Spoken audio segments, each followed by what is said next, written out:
क्या आपने कर्ब स्टंपिंग के बारे में सुना है? ये एक ऐसा जानलेवा पनिशमेंट है जिससे आपकी जान जा सकती है। कर्ब स्टंपिंग को करने के लिए आपके हाथों को बांध दिया जाता है, आपकी पैरों को भी, और इसको करने के लिए आपके दांतों को चिपका दिया जाती है स्टेयर्स से। और स्टेयर्स में चिपकाने के बाद आपकी सर पे इतना जोरदार किक की जाती है जिससे आपकी दांत टूट जाती है, और उसके साथ ही आपकी जॉ लाइन्स पूरी बिखर जाती है जिससे आपकी मौत हो जाती है, और ऊपर से आपकी सर का हड्डी भी फूट जाती है।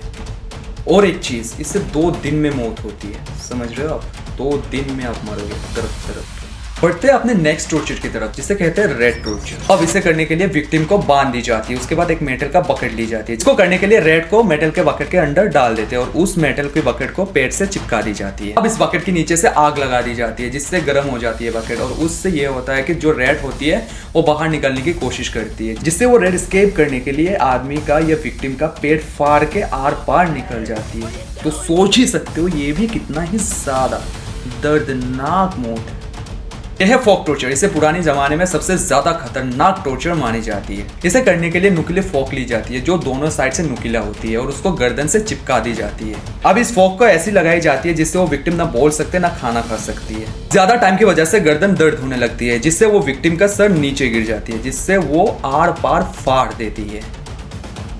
कितना ही डरावना है। चलो बढ़ते हैं नेक्स्ट डरावने टॉर्चर की तरफ, जिसे कहते हैं मोल्टन वाटर टॉर्चर, जो वाइकिंग्स करते थे। अब इसको करने के लिए वाइकिंग्स पैर और हाथ को बांध देते थे और उसको लेटा देते थे एक टेबल पे।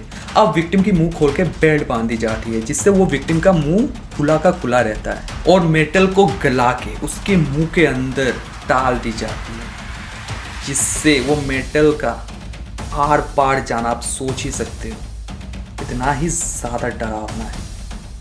और आजकल के टॉर्चर जो एक्सीडेंट के बाद ऐसे लिखा के पैसे ले लेते हैं, और क्या, टॉर्चर खत्म? कोई नहीं, जानते नेक्स्ट टॉर्चर, जिसे कहते हैं बैम्बो टॉर्चर।